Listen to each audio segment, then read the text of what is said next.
I knew what you were talking about. I just had to go there for a second.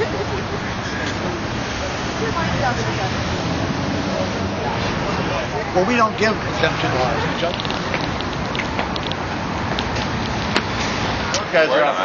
Excuse me. Oh, yes. I know you're telling.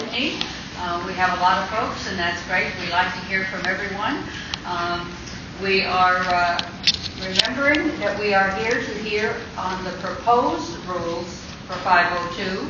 We are not here to hear about what the Seattle City Council may or may not do, or what the legislature may or may not do on medical marijuana. So please, we would appreciate very much that if you, when you speak to us or ask questions of us, to remember that we're talking about Initiative 502 and the proposed rules that have been out there for a long period of time. Thank you. We're going to start the evening by letting me introduce to you. My name is Sharon Foster. I'm the board chair of the Liquor Control Board. And to my right is Ruth Ann Carose, who is a board member, and to my left is Chris Wan, our other board members. So with that, I will ask Rick Garza, our director, to come to the podium, who's going to give us a very quick PowerPoint on what the proposed rules are before we start with the public hearing. Again, thank you all for being here. Are you work for government? Good evening, everyone. What I'm going to do is quickly, so remember we've got 43 pages of rules. What I'm going to share in just a few minutes is some of the significant changes that occurred in the last month. And then really what we're here to do is get your feedback. And I was talking with Randy Simmons, our deputy, just before we started. Remember, this is an evolving process. And so creating these rules, probably not going to be anything perfect. But with your input and with your help, as we've done this the last few months, in the next year or two, which is going to be a process that's going to take some time, we hope to create a recreational marketplace that you'll all be proud of. So today's objective, for those of you who have not been here before in a meeting, obviously we're trying to create a tightly controlled and regulated marijuana marketplace, strict controls to prevent diversion, illegal sales and sales to minors, and providing reasonable access to products to mitigate the illicit market. Our role and responsibility is, number one, ensuring public safety is a top priority, creating a 3-tier regulatory system for marijuana, which has a producer, processor, and retailer licenses, enforcing laws and rules pertaining to those licenses, and collecting and distributing taxes. The implementation timeline I wanted to share with you. Obviously, we're here today and in Spokane tomorrow in public hearings to get your feedback on the new rules. We look to adopt them October 16th. They become effective the 16th. On the 18th of November, we'll begin a process of opening up for 30 days licenses for all three. And that changed significantly from where we first started. We were going to do the producer license first, then the processor, then the retailer. But a lot of your feedback came back and said, I want to know what it's all going to look like, not just the number of producers up front and then later learn how many retailers. So I think a lot of the work that the board and the staff did was based upon the feedback that we got from you. Of course, the law really only mandated that we adopt rules by December 1st, which we'll begin issuing producer, processor, and retail licenses in March and April, and then in June and July, hopefully our retail licenses will become effective. I talked a little bit about the 3-day window, which begins in the middle of November through the middle of December. And if we need to, we'll extend that time. And the board will always have the ability to open the window to allow more licenses if that's needed. We use the Colorado model for medicinal marijuana, as you all know, which is regulated. And as with all businesses, we assume that some of those will fold over 18 months as they did in Colorado. One of the things that we struggle with was determining production limits. Because again, remember, one of the things the Department of Justice and the feds were concerned about is diversion out of the state. So we have created a 2 million square foot canopy production limit, and then created 3 tiers for how large those production and processing licensees can be no larger than 30,000 square feet.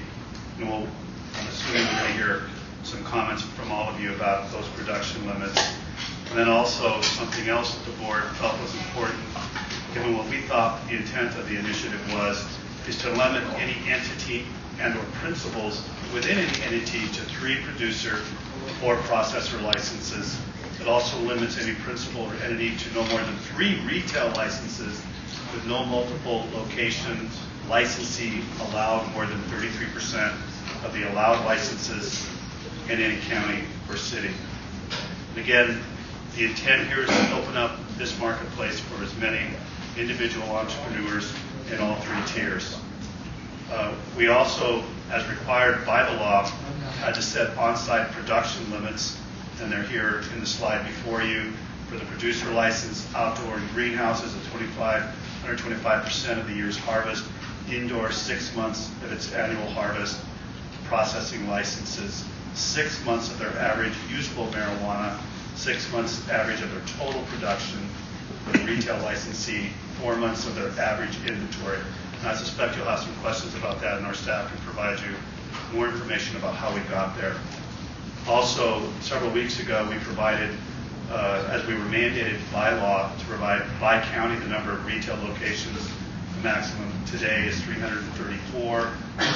Those store locations are allocated based upon population of the cities within those counties. So you'll see an apportionment to major cities in each county, and then at-large stores that could be in other areas of the counties or communities. And then, as you all know, when we got the Department of Justice memorandum, there were concerns about the 1,000-foot buffer that we were going to use, and so we wanted to really align with the federal government with respect to that measurement, which I think everyone recognizes may make it more difficult to place retail locations. But the last thing we want to do is issue licenses to folks who will be in conflict with the federal, with DOJ with respect to the 1,000-foot buffer. So we have filed and plan to bring to the board an emergency rulemaking with respect to the 1,000-foot buffer. Also, very quickly, I'll share some of the advertising restrictions that have been placed in the rules. And of course, there's advertising that's restricted 1,000 feet from the entities that are in the law. That's not anything that the board did. That's just again proposed in our rules. There's statements and illustrations that cannot be contained, false or misleading, anything that promotes overconsumption, represents that its use is curative or therapeutic, depicts a child or may be appealing to children. All advertising of any kind for marijuana or marijuana-infused products must contain the following statements. We've also, we're looking at defining some serving sizes with respect to infused extract products for inhalation at 1 gram, and transaction limits on concentrates. A single transaction is limited to 7 grams of marijuana-infused extract for inhalation. So with that, I'll hand it back to you, Sheriff Foster. Thank you. Thank you. You'll all have an opportunity to question not only Rick, but any of our staff or any of the board members. We have some pretty strong experts here with us tonight. So if Chris or Ruthann or I cannot answer the questions, we certainly don't hesitate to call upon our very capable staff to answer that question for us. We're going to, we have a couple of pages of people that wish to testify. I will ask you to please be polite. Please respect others' point of view. Please do not be disruptive. We are going to call by number, and we will call up 5 numbers. You all have a number if you've signed up, all except number 4, and I'm going to call that person's name. So if we can, and the mics are where? One on the stand. Just one at the stand and one right here. Okay, so you can, Rick, do you want to move that mic so they can go to that side as well, or shall we have everybody come over here? We'll just have everybody come over here. It'll work well. The cameras want to direct that way, and so we'll give to that. So if you have numbers 1, 2, 3, 4, and 5, please come up, and we will start with number 1, Please identify yourself, and if you're representing a group, let us know that. And number 4 is Deidre Finley. Thank you, Madam Chairman. Thank you, Board. Mr. Garza. My name is Charles Warner. I live in Federal Way. I've been a authorized medical marijuana user since 1999 in the state of Oregon and since 2004 here in the state of Washington. I'm also the past president of the Cannabis Defense Coalition, and I'm here to talk to you today about some of the things that we've been up to. On Tuesday, a document came out from the Department of Health that was purported to be of their making. And goal 1 is to de-incentivize medical marijuana to ensure recreational users are appropriately funneled into the I-502 model rather than the medical market. While this does not have the Liquor Control Board's direct stamp on it, it's come to my attention that it probably originated in Mr. Garza's office. I have an email here from Chris Marr to Rick Garza dated March 28th, in which Mr. Marr says, as I indicated last night, I met with Senator Rivers this morning and had a rather lengthy and constructive discussion. I've known Ann for several years and considered her to be thoughtful, rational, and willing to work her bills aggressively. Off the record, she also has some personal involvement in this issue as her brother is a medical marijuana patient. She is very informed and clear about the need to bring medical marijuana under control, but is not one to demagogue all users and players in the medical marijuana market.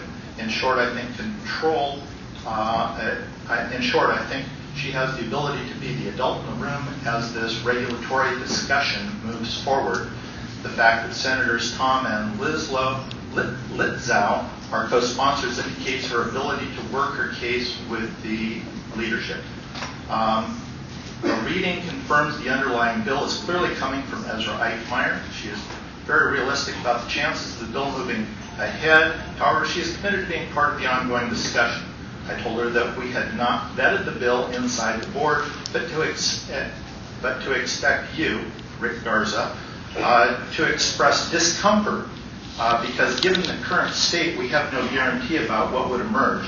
I did tell her we had discussed internally the need to lay out what a prospective bill granting regulatory authority might look like, as well as the other legislative pieces that would need to move.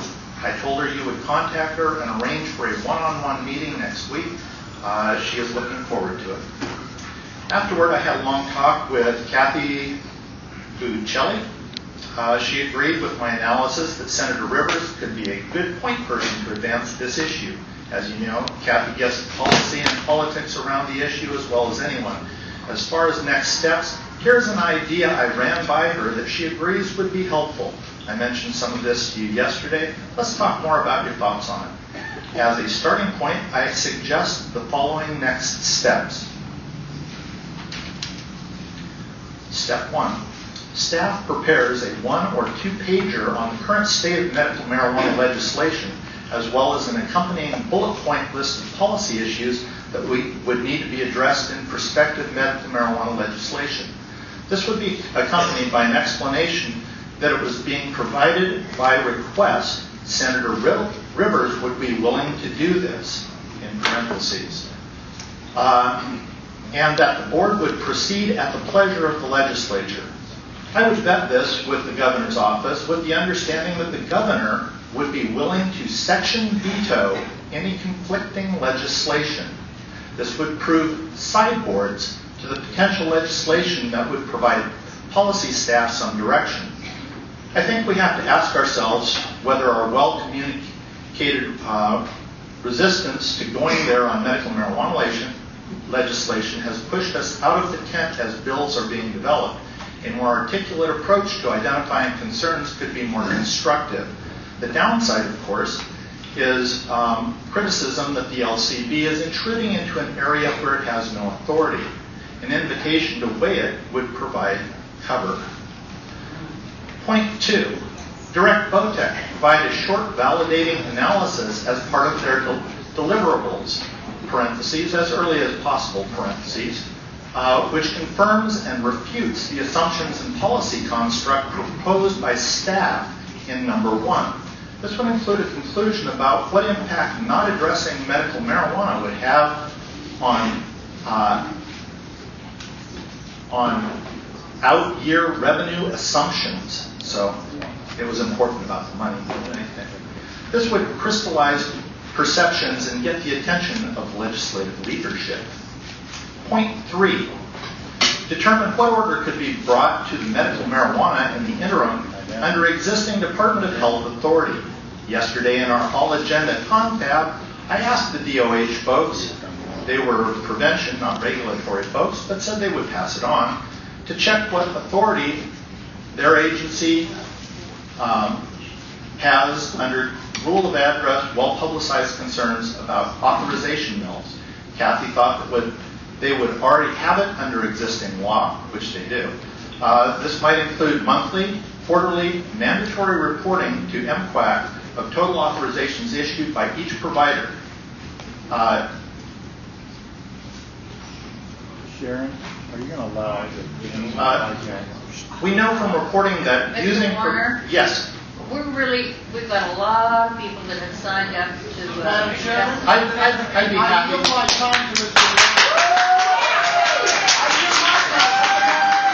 Thank you, Don. The first speaker, let him speak. Point 3 continued. We know from reporting that abusive providers greatly fear scrutiny that can result in potential loss of licensure. This would also include mandatory DOH training for any provider issuing over a threshold number of authorizations. Mr. Warner. To ensure compliance with existing law. Excuse me, this came from your board. I understand that, and we are here to hear the proposed rules on I-502. This has everything to do with 502. This has everything to do with 502. Excuse me, let me finish. This gets better. Do we have security in the room? Yes, we do. Yes. Oh, you come Okay. get stopper? You come get stopper? This is an effective step in the right direction. DOH has not been proactive before, but Senator Rivers knows the new DOH secretary well. She's from Clark County. Ladies and gentlemen, I am not going to let this get out of control. Along with the We are going to hear from everybody. Get them to be more involved in the Let him speak then. To which And security, Yes. is there a way that you can just unplug the mic? Mr. Garza reported. Thank you for the update. Document regarding point number 1. I said, I'll keep the Randy regarding OTEC number 2. Regarding point 3, I think we should reach out to the Rural Health and Governor's Office to see what authority they have to assist in providing more clarity and or regulation to our medical marijuana market. Also, just got off the phone with Representative Hurst. Your point is well taken that it makes sense for us regarding medical marijuana legislative changes and not necessarily putting up a wall, but we prefer not to be the regulator. I'd like to get together soon to understand the board's position and strategy on this matter. Appreciate your assistance with Mr. Rivers. Thank you very much, both of you. Thank you. By the way, this document is up on 420 Leaks for anybody that wants to look at it.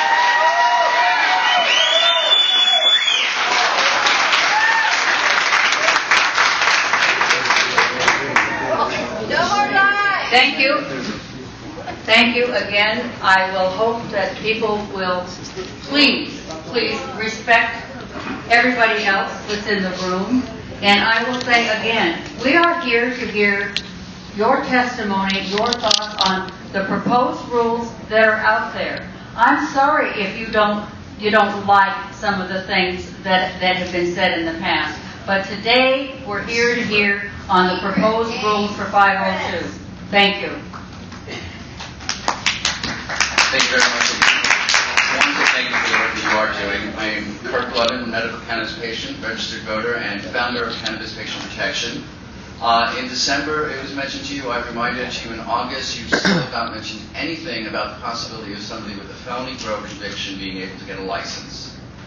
Do want to mention that new approach to marijuana was promised to us. You continue to do nothing but do the reefer madness. It is a plan. Do you really think nature got it wrong? I do ask that you stop using marijuana. Marijuana is a derogatory term because the Marijuana Tax Stamp Act would not use the word cannabis because that's what the country was growing. Please, in all of your future rules, stop referring to marijuana and refer to it as cannabis. And the last thing I want to put out there, because of your last hearing in August, you gentlemen commented about getting high-grade medical weed. I want to let you know that many qualifying patients do not get high. There are very few qualifying conditions that require THC, and patients are looking for high CBDs and low THC. I have a girl, 13, 14 CBD, 0 THC, not even covered under 502. Thank you for your time. That statement that anyone with a felony conviction is prohibited actually is not reflected by the rules. We actually have allowances for them, and we could have Karen McCall speak to that specifically. There is a point system for criminal history, and if you have a felony in the last 10 years, that would disqualify you from holding a marijuana license. If it's been longer than 10 years, it has no impact. You just have to make sure that you disclose it. Is that a felony for marijuana? That's any felony. No, next week will be felony for sold us shoes. Not American Jason?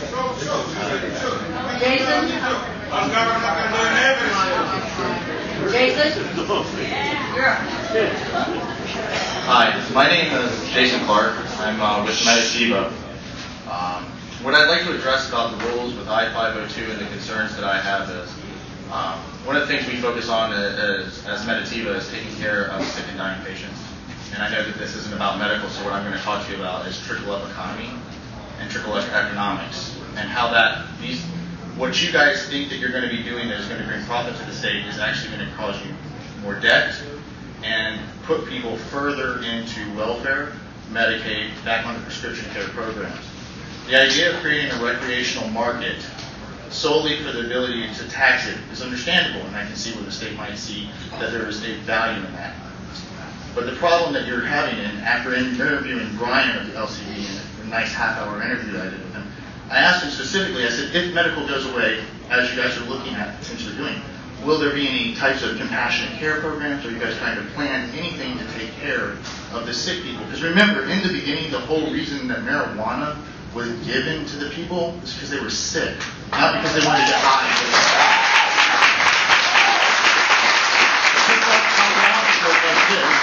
For every small-time grower that gets shut down and every shop, that's cash that they make. An average person at 15 plants can average between products they make anywhere from $1,000 to $3,000 a month in income. That income keeps them off of welfare. That income keeps them being able to not having to get food stamps. And most of these people are growing medicine and have taken them off of narcotics.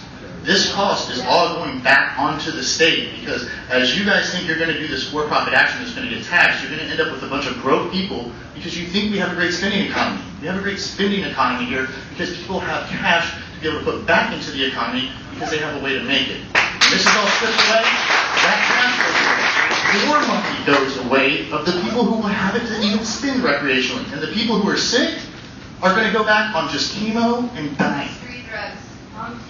Please, think about compassionate care.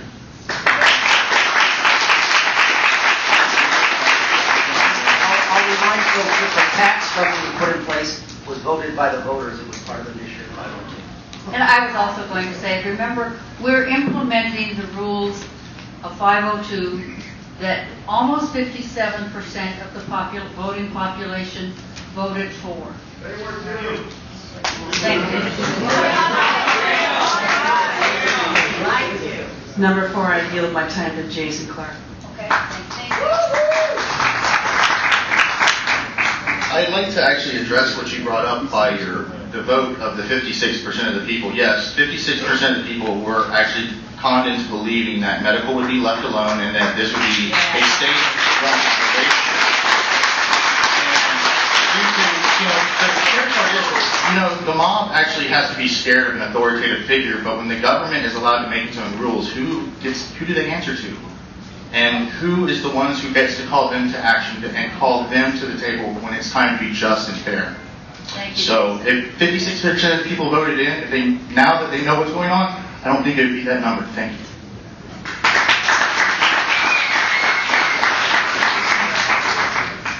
Number 5? I think it's Steve Serge. Is he here? He's outside. Okay. Number 6. I think there are like 4 of us.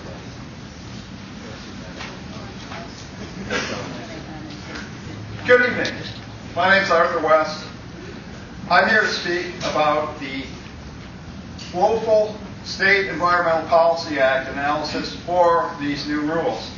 The CEPA analysis, or the addendum that was done, was woefully inadequate. It failed to assess any of the significant impacts that will reasonably result from the implementation of I-502. One of the significant impacts that hasn't been assessed is the absorption of the medical marijuana market and the concentration of commerce. If there's only going to be 20 legal shops in Seattle, each one of those shops is going to have to see over 1,000, probably 2,000 people a day. Have we planned for the traffic? Have we planned for the law enforcement? Have we planned for the public transit that will be necessary for this degree of concentration? How many business owners in Seattle want to have a pot shop next to them with 2,000 clients coming in? This degree of concentration is not rational, it's not sensible, and it won't work. Furthermore, since these people can't bank their money, they're going to have to keep it all in cash. So you're going to have 2,000 people spending an average of $50, and you're going to have to keep that at your store. Now, that's going to make a pretty inviting target for criminals. Are we going to have a police officer, full-time duty, outside each one of these stores? I don't think so. So people might get shot. People might get shot waiting there. There may be problems with lines outside. None of these impacts to criminal justice, none of these impacts socioeconomically or on the quality of life have been assessed. There's been no analysis of the cumulative impacts of an entirely new agricultural crop. There's been no impacts of the transfer of pollen over national boundaries to wreck the Canadian hemp crop. There's been no analysis of water impacts. There's been absolutely no reasonable consideration of the impact on protected species. They haven't even listed them. They made one sentence in an addendum to an environmental impact statement about the possible impacts on protected species. This is not enough for reasonable regulation under the Endangered Species Act. Now, perhaps the worst impact is the impact on our state government. We have not had any assessment of how the money in 502 will influence the corruption in our state government. And I think the first speaker showed how there's so much money in 502, there's such an impetus to gut the medical marijuana market, that these people have been running around like chickens with their heads cut off, having secret meetings to try to gut medical marijuana behind closed doors, and the impact on the legitimacy and openness Mr. of West, government. Mr. West, I'm not going to allow you to defend.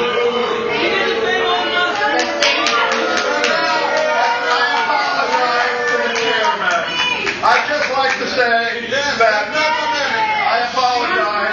I don't want to make any unfounded allegations, but I want to say that the Liquor Control Board met illegally with a quorum behind closed doors to set policy for this initiative. They have a work group, the ESB 5034 work group that's meeting behind closed doors to set policy for this initiative, and the Seattle City Council met on September 13th and September 30th to set policy for this initiative behind closed doors to shut down medical marijuana. And if anyone thinks that any of those statements aren't true, it's all documented and on file in the court. So thank you very much for your time. And please go back and do a proper environmental analysis. Thank you, Mr. West. Let me first offer Mr. West one quick thought. If you could locate a store on Capitol Hill in my neighborhood, I promise you, my neighbors would put up with 4,000 potheads a day coming to the store.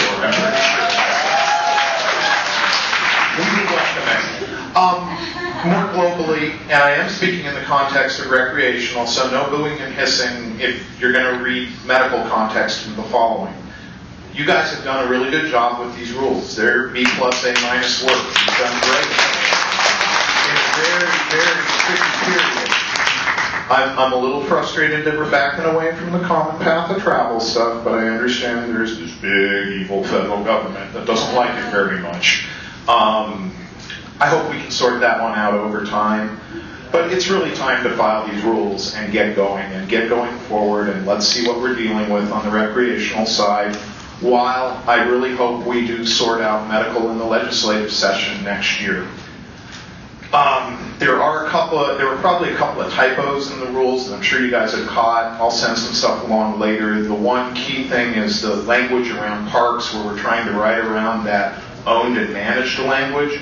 I think it should be owned and managed, not and or managed, because we're trying to deal with the golf courses where they sell alcohol, where they're run by for-profit companies.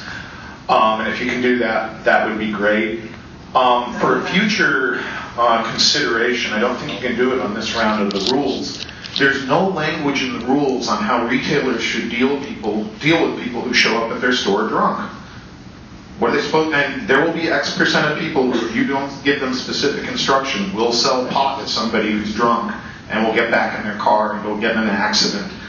And really, you need those rules just like you have them on overservice for liquor, because it's a great negotiating tool for bartenders to get people out of their bars late at night. You know, say, I can't serve you because it's going to cost me my license. Well, we'll need similar kinds of language on marijuana retail, I think, in order to deal with people.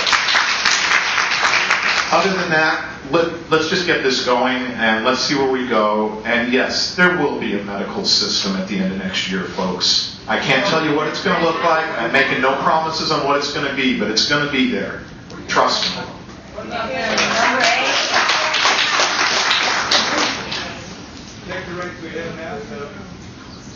Hello, my name is Alex Cooley. I am co-owner and operator of Solstice, which is a medical cannabis cultivation company.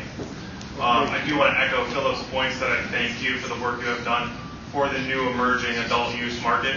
You put a lot of work forth, and the rules that we're dealing with now are, as he said, B+, A- work, so I applaud you on it. One difference of opinion I have with him is getting these rules adopted right now.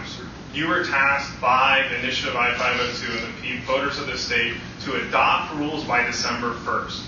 And now here we are trying to adopt rules faster, start applications as quickly as possible. And trust me, I can't wait to apply. I look forward to the day. But I'd rather apply under a system that we completely agree with.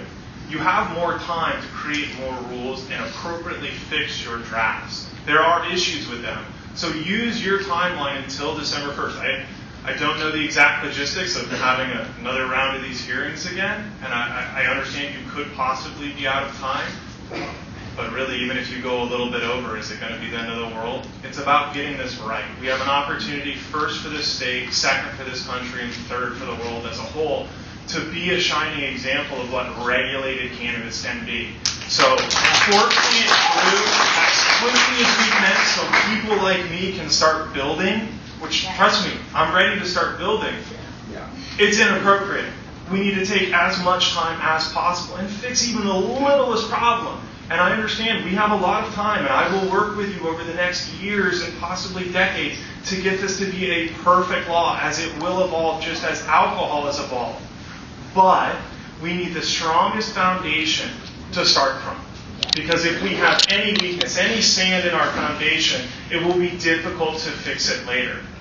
Some of the particular things of I-502 current draft rules that I have made comment to previously that I find issue in, which we should fix before we move forward, is sampling.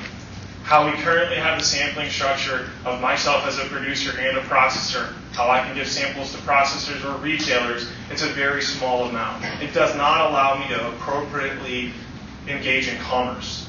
It's a sample requirement that is so limiting, it's not seen in any other industry.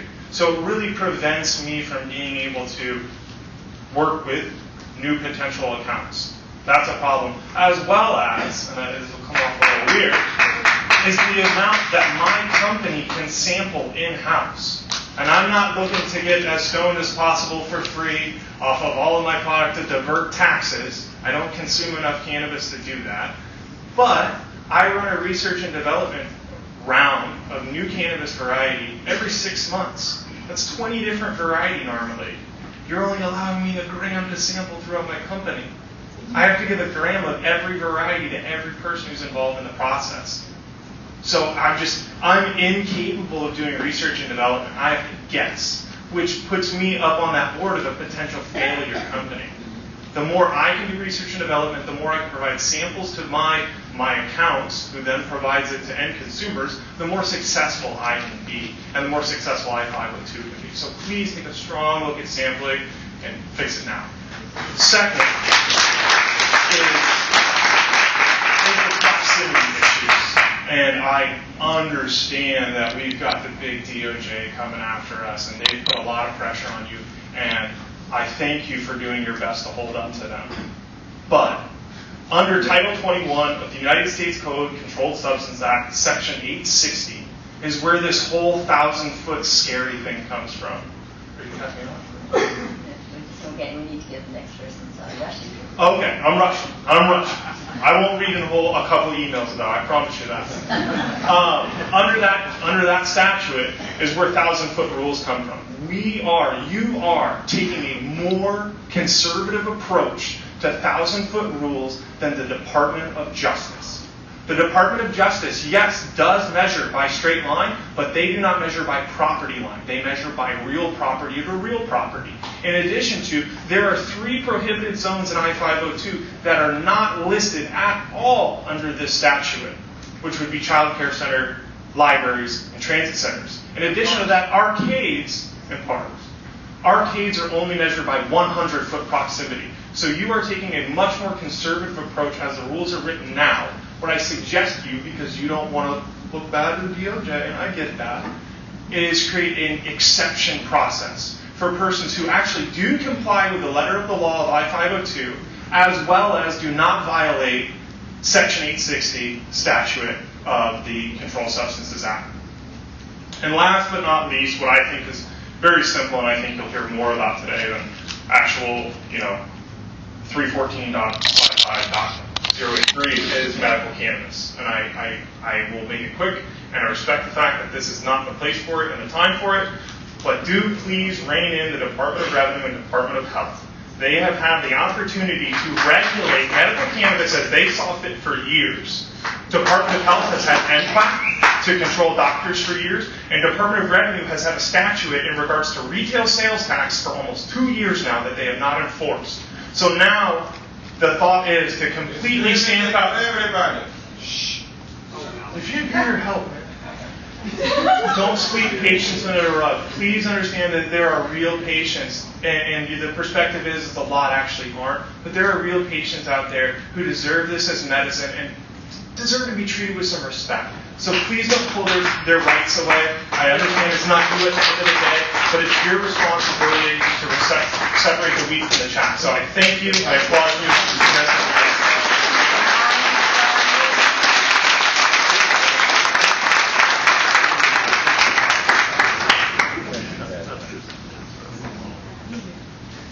John Worthington Renton. I have to start by asking if John Lane is in the building. Is John Lane here? Is Don Pierce here? Mr. Pierce, are you here? WAPA, WASPIS guys, Tom McBride, are you here? Are you going to testify out here in front of these people? Are you here today? I don't think so. Ezra Eichmeyer, he's got to be here. Somebody's got to be here.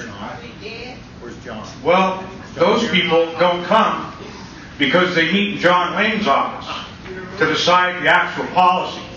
This is a dog and pony show to make it look good for the King of Sudan if he happens to watch. Look, it's democracy is working great. Everybody's showing up. Looks great. But in reality, the decision is going to be made in John Lane's office.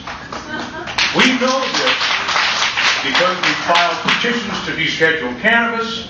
We watched the rulemaking for the 15 plant limit. Everything a public agency in our state does goes through John Lane's office.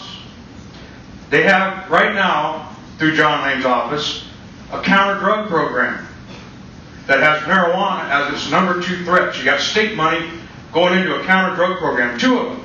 One of them cross-designates state and local guys to seize medical marijuana. They seized mine twice without a property seizure report, and they can do that because we're not charged with crime. That's America now. Now I-502 comes along. They haven't made it legal. They haven't gone to the legislature and said, we need to change this. Because if we have these people growing 10,000-foot grows, well, yeah, they got the local guys with the DEA hats and jackets in the trunk. So they haven't fixed it. They need to fix it before, but they can't. And then the gentleman who spoke first, he's reading to you a fix. They got the fix in. And they know it. But the Kurtz decision took away the fix. So now they have to actually do a legitimate rulemaking process and make it work if they're going to fix the fix. Because they have to give us a legitimate, viable option with the I-502 model. They have to, if they want us to go in. They don't want to talk about medical. They want to run to John Lane's office and talk about medical. They want to go to the governor's office and talk about medical. The fact is, unfortunately for these nice people here, they couldn't tie their shoes without John Lane's office to tell them how to do it.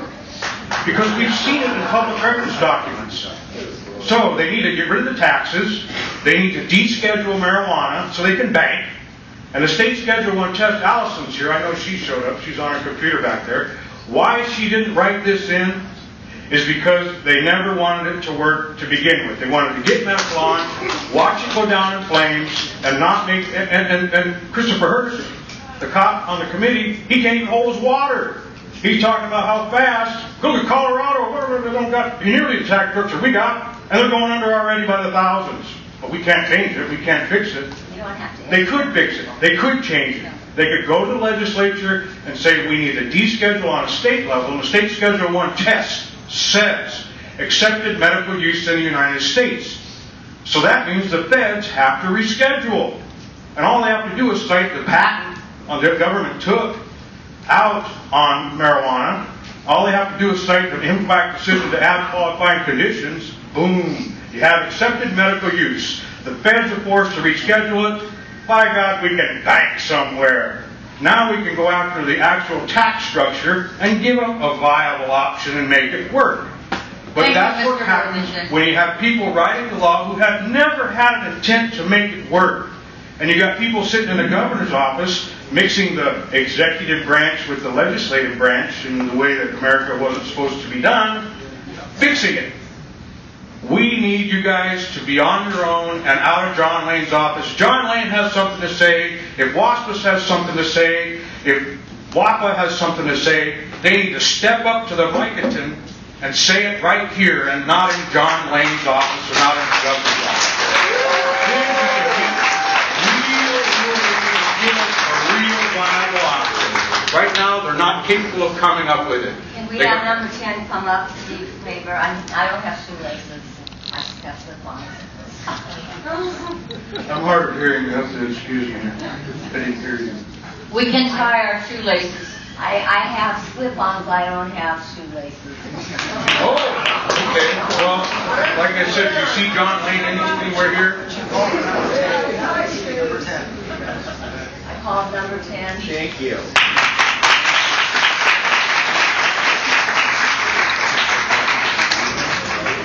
Hello, my name is Steve Fender. I'm here for myself. It'll be a long night. I have a question about, has the board approached the Feds/IRS about the ability to deduct the expenses of the products paid by the retailer to the processor, or the cost of doing business as a grower or a processor? As the law exists, the IRS will not allow the deductions of the cost of an illegal substance process/act. Now, what happens is I've got an example laid out here in numbers to kind of describe where I'm asking. Is an example that the cost of the marijuana to the retailer is $3,000. They sell it for $6,000. Their tax is $1,500. So they have a gross profit of $1,500. But as the IRS, as the laws exist today, they have to pay taxes on a sale of $4,500. The only thing they can deduct from their expenses is the taxes.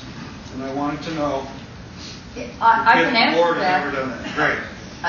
We have a congressional delegation that is trying their darndest to do something in Congress to make that happen. We don't have anything to say about it, but we do have members of Congress that are working to that end. Several from our state. Yes. Because unfortunately, mathematically, without that happening, it will not be successful. Thank you. We've got to take care of that. Thank you. I would like you to know that we have about 60 more people that have signed up. We have this room reserved until 8 o'clock. It is now 10 minutes till 7. We have it till 8. 6 to 8. The 6 to 9 on the flag. 6 to 9 is meeting time. Sorry, but we still do have a lot. And if you, There's more room at the end than they can line back up. But let's give everybody an opportunity to speak. Okay, I'm number 11, so I'll speed it up for everybody. We have a lot of people in the room that are medical patients, and I hope that you guys are... Did you identify yourself? Excuse me. I'm number 11, Melissa Heisem. I organize the Cannabis Freedom March here in Seattle every year, and I'm also a board member of the Cannabis Defense Coalition and a VIP party organizer at HempFest, and any other activist about cannabis thing event I can do. So that's why I'm here to talk to you guys about the scene, patients. I've been involved for 7 years. I moved here from another state because cannabis was, in my eyes, after my studying from another state, this was going to be the state that was going to be legal next. And I immersed myself in the scene, and here we are. I'm talking to you guys. But you know, I started out in the scene as a patient. I have MS, and you guys know that. But everyone else around me in the scene has something. Whether they're self-diagnosed like I was early in my life, smoking cannabis, knowing that I couldn't get a higher paying job because I couldn't pass the drug test.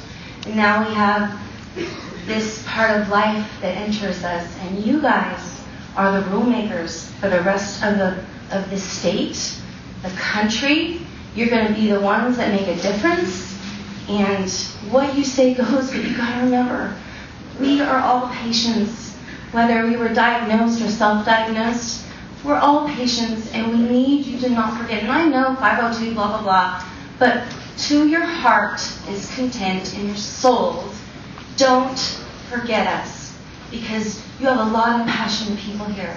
And I know that our voices are going to sit with you at night when you're in bed ready to go to sleep. I'm sorry for all the negative stuff you get too.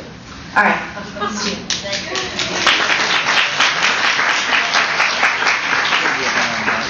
Well, Mark. Number 12.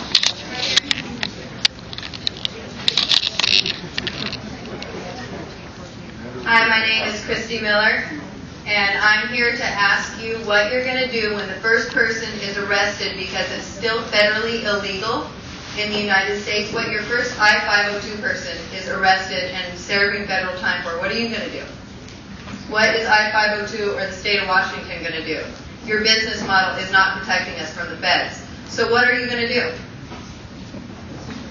We believe our business model is protecting them from the feds. It's not. Your business model, you allow medical marijuana in the state of Washington, and that's supposed to be part of your thing, and we're still getting arrested, and people are still going to jail. And it's not being federally...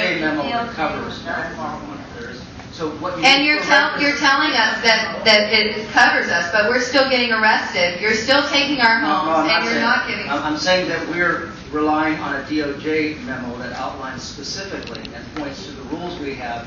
You were asking a question. I'm just giving you an Right. answer. So you're trying to tell me that they're gonna obey this law, but not any of the So I'm others. just going to refer you back to the DOJ memo, and we think that it points to the efficacy of the rules we put in place, and we believe that we can rely on as long as we adhere to those 8 principles that put forward. So we think that's a lot more assurance that we have on the 502 side, unfortunately, than exists on the medical. I'm glad you guys can think that, because there are still people going to jail that have medical license that are legal in the state of Washington.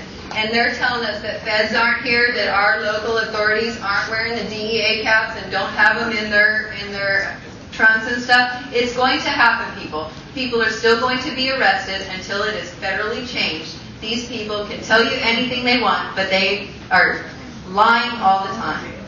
And that's all I have to say. I'm going to give the rest of my time to somebody that's going to ask you some other questions. 13, 14, and 15 want to line up so we can start getting through. This is a 502 meeting, right?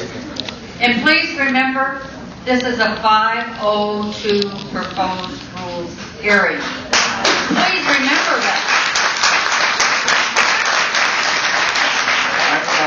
My name is Jeremy Miller. I'm with the World Famous Cannabis Farmers Market. I was here to talk about medical marijuana. I'm not going to get too much into that because I realize you keep saying it's a 502 meeting.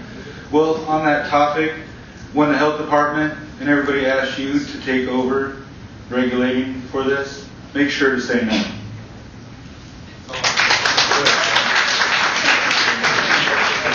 That would be the legislature. 14. Hello. We're here to represent, my name is Kristen Floor, and we're here to represent the Human Solution. We stand for thousands of patients that come to the farmers market here in Seattle, the world famous farmers market here in Seattle.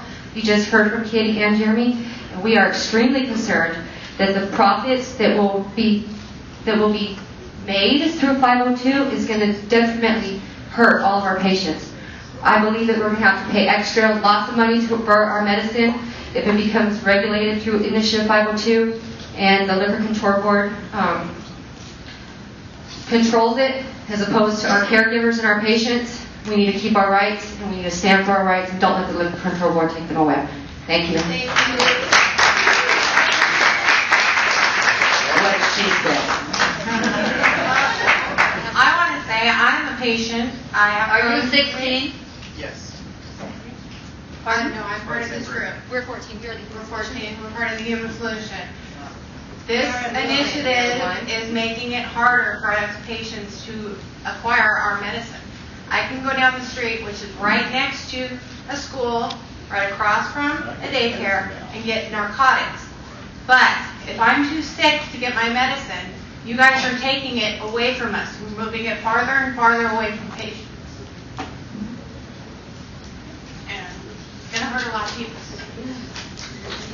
I have another thing to say. It seems like for a decade, about over a decade now, our federal government has been regulating our medical marijuana, and they've been raiding our establishments, taking our people to prison. My dad just died in federal custody, shackled to a hospital bed. And I'm wondering what makes you people think it's okay for the federal government to not raid you in your establishments after this is legal, because it's still a Schedule I drug. Thank you. And I don't think that a Schedule I drug that we are all fighting for, and I'm wondering how come you guys are going to get away with it. Next. Thank you. Can we have number 16?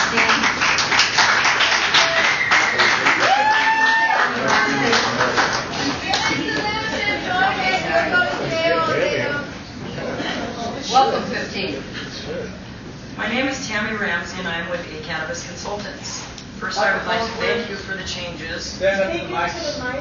Turn it down. There you go. Thank you. My name is Tammy Ramsey, and I'm with A Cannabis Consultants. First, I would like to thank you for the changes to the rules that limit corporate takeover. I have a few questions that I have not been able to get answers to, though. Number one, can or will marijuana seized by the DEA be redistributed in the licensed retail stores? No. Okay. Will the retail stores have to have a pharmacist distributing marijuana to conform to the controlled substance laws of Washington State? No. Who tasked the Liquor Control Board with making recommendations on medical cannabis, and what funds were allocated for this? There was a budget proviso in the state budget last June that asked the Department of Health, Department of Revenue, and Liquor Control Board to come up with recommendations to the legislature in 2014, and everyone was using existing funds. Okay, thank you. Let's see, and Mr. Garza. Mr. Garza has been quoted saying 90% of patients don't qualify for the recommendations. Mr. Garza, could you please tell us what information you have that supports these statements? Mr. Garza? Please, come on. We want to know.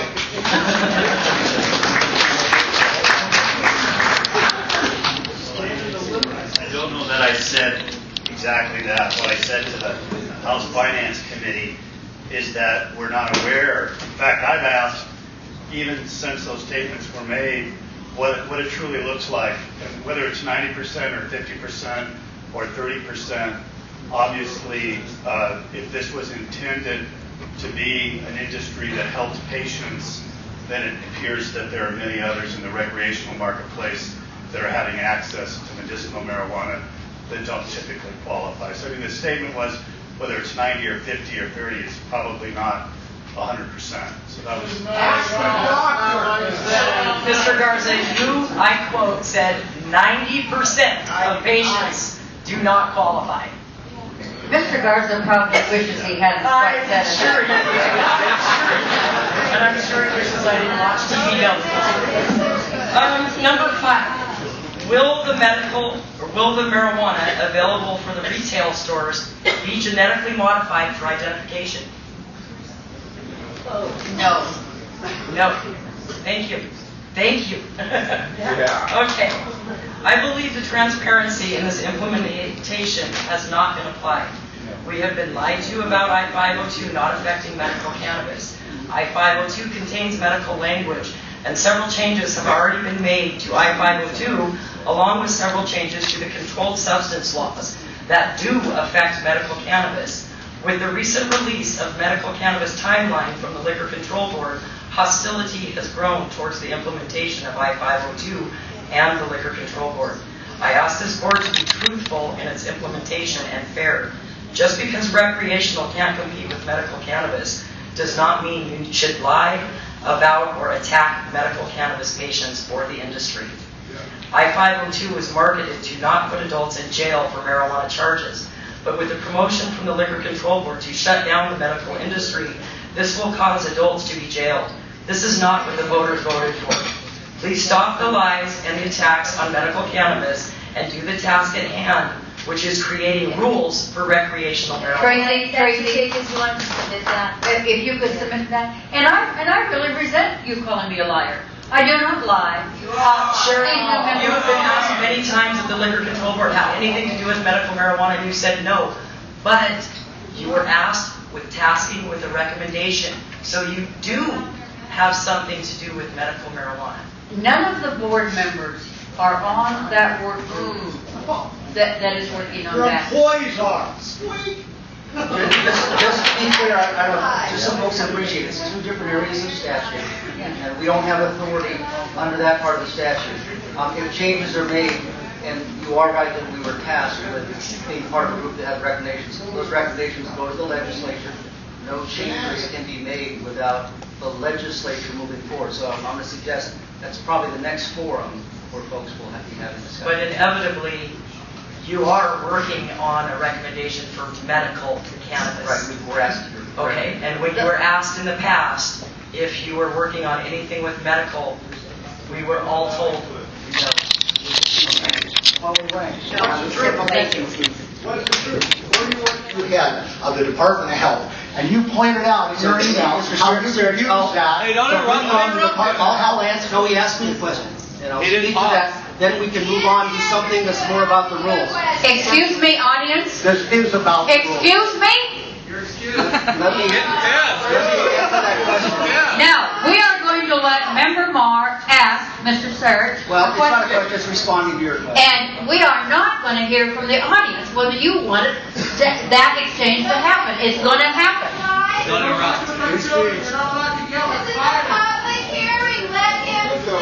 We're trying to. Let me respond to the question. Let me respond to the question in reference. It is true that individually, including myself, some of us have offered our own opinions about the system that exists. I think I have a background on this. I actually voted for both Senate Bill 6032 and 5798, the two medical marijuana bills in the state Senate. In fact, I think I was the deciding vote to move one of those out of committee, just so you know. So yes, I've shared my thoughts about that, how we can rationalize the approach. And yes, to quote the email that was mentioned earlier, I think it's important to bring in folks that can be adults in the room, that don't demagogue the medical marijuana community. I think that's very important. If they're legislators or not, anything I can do to bring those folks into the discussion, I'm willing to do. You said the Department of Health was not acting aggressively enough, and you were going to use Ann Rivers, who wrote the recommendation for the new head of the Department of Health. If you want, I'll read it to you, but you're lying. I can read that to you again if you don't remember it. And you said you wanted her to lean on him to get the Department of Health to write the rules that you wanted written. And you want me to read it to you? Mr. Serge, do you have anything to say on the proposed I'm speaking. Thank you very much. Do you have anything to say on the proposed 502 rules? Okay. Geez, we could talk about the lies all night long. I got a letter here from one of your enforcement officers complaining to, I think it was Mr. Simmons, about they arrested the guy over in eastern Washington, over in Yakima, because the cops found him growing marijuana. He said, "Hey, I already got a license from the Liquor Control Board." And so they contacted the Liquor Control Board. The Liquor Control Board goes, "Well, yeah, we kind of told him he had a license, and yeah, we actually took him out and we bought him lunch." And so the cops had to let him go. I got the letter. I'll be able to provide that to anybody who wants it. But this officer that works for the Liquor Control Board wrote a letter saying, isn't this a little unethical? Not only are we buying people lunch, but we're telling them they got licenses, and we haven't passed rules yet, let alone passed out applications. We know that Ezra Eichmeyer, the guy that you've been working with behind the scenes to lobby for the medical marijuana bill, we know that he's bragged to everybody that he's got a whole group of investors down in Olympia that rented 3 huge warehouses down at the Olympia airport, and they were promised a bunch of licenses because they've been going out selling space in the warehouses because they've got all these licenses. How many licenses have you given away when there's not an application for any of these people? Mr. Serge, you have I got the document here. Don't lie. How many licenses have you promised to people? Well, let her say something. We would like to know. None. I got one guy for sure. I got one guy for sure. This is one of your documents. Excuse me, I'm going to ask Mr. Simmons, our deputy director, who I think that you seem to be referring to answer that if he would like to. Come on up.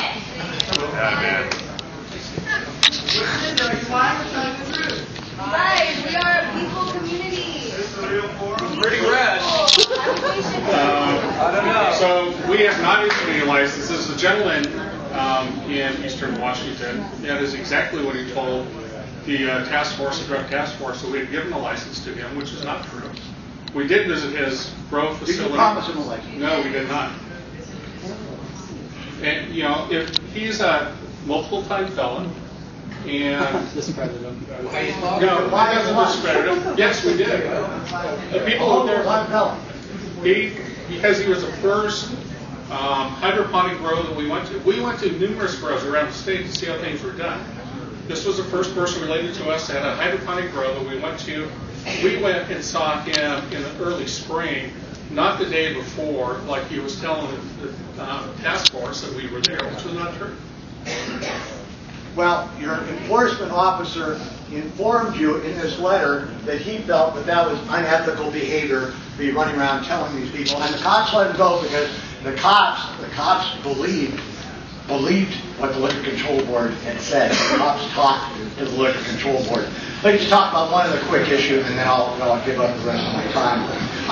We know a CPA meeting in Olympia last week, 60 to 70 CPAs, the Department of Revenue and the Liquor Control Board, and those CPAs were told that those, first of all, if you're already involved in the medical marijuana business right now, the Department of Revenue is going to go back on you for 4 years and look at all of your revenue and tax you retroactively on everything you make. I don't know how many people can afford that. But the other thing they're going to do is if you're not involved in a previous medical marijuana business, they're going to apply the same rules as 280E, and they are not going to allow you to take any deductions. You're not going to be able to take any deductions on a state basis or on a federal basis. My CPA tells me it's impossible to run a business that way. Well, anyway, I hope these people keep telling you they aren't lying. I hope they keep telling you about how transparent the process is. But we had their butts in court in Thurston County on Friday, suing them yet again for failing to follow the Open Public Meetings Act and meeting with the marijuana work group in private, in secret, since last July, and we're going to kick your butts next week in court, and we're going to make you have public meetings. Thank you.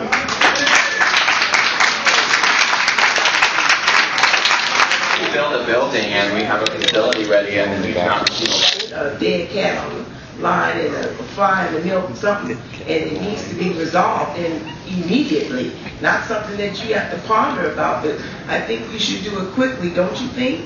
Because this is scary to me, the way, these people feel like they're being shut out from something that they are saying that they're getting medicated and they're feeling better behind it. I don't know, because I don't have any. Anyway, see you.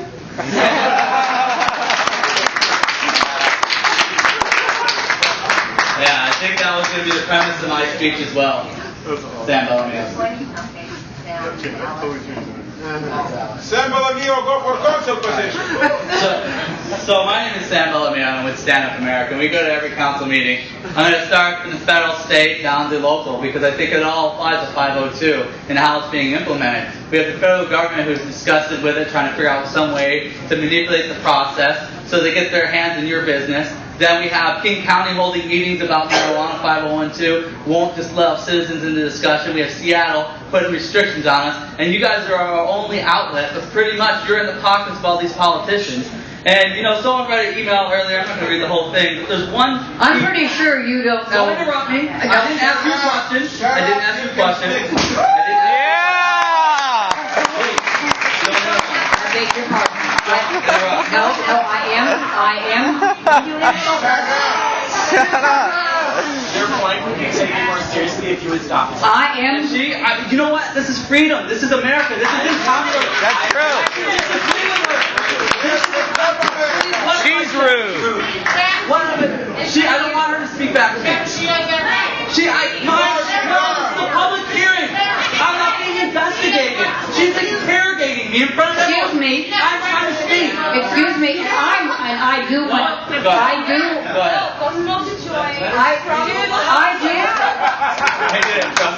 I do want to hear what you say.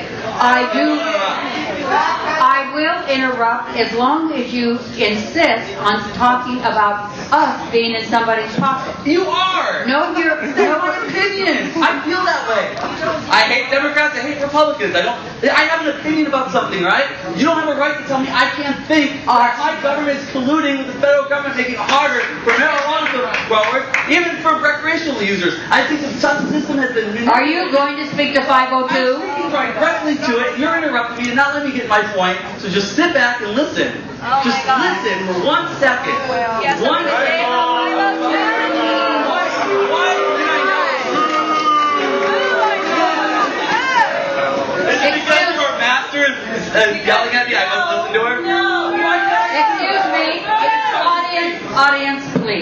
Exactly, please. Please. You have the floor. Please.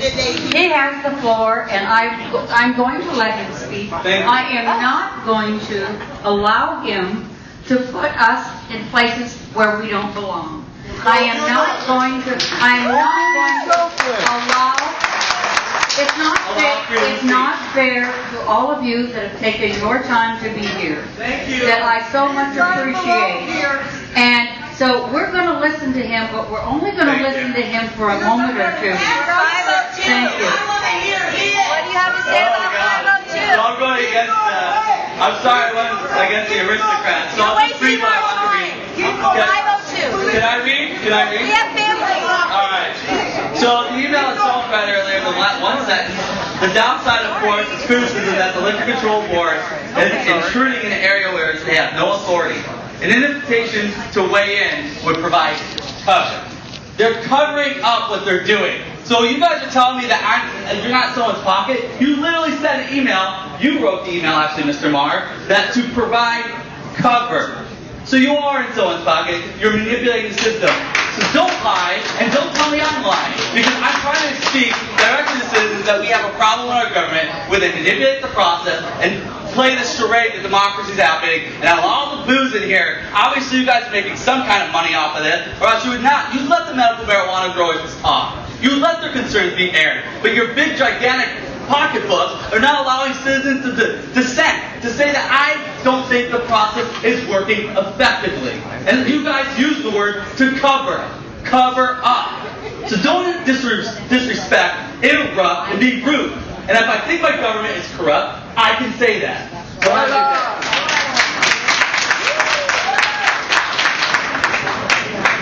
Hi guys, my name is Alex Zimmerman and I represent Stand Up America. I will speak Talk into the mic. 502, only about 502. So listen right now, please be very careful, because brainwash for 30 years right now make your brain a little bit different than mine.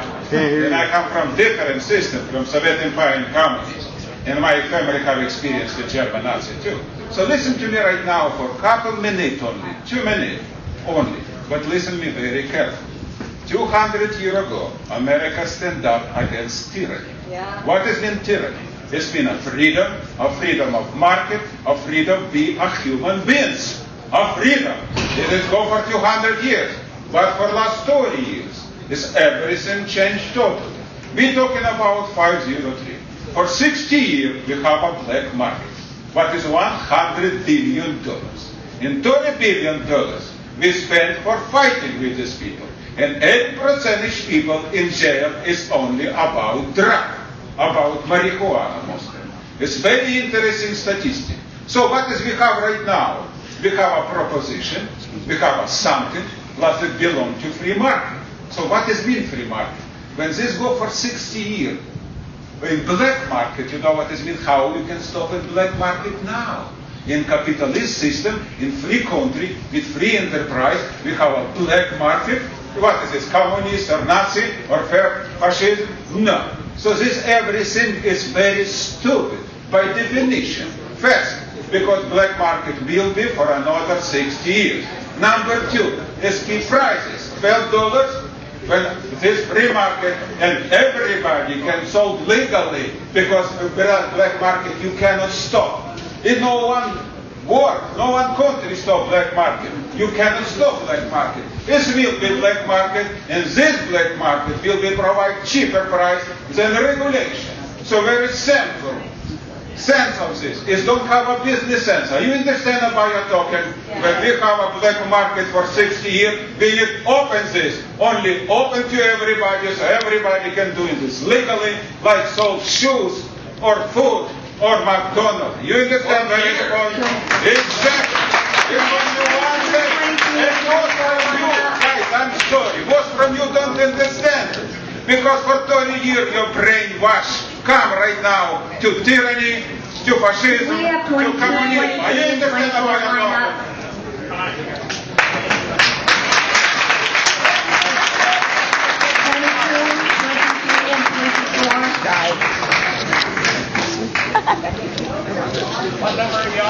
22, 23, and 24.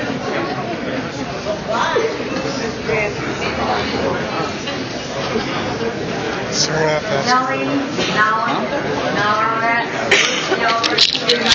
Camp Korea. Help me here. What do we have to our rule?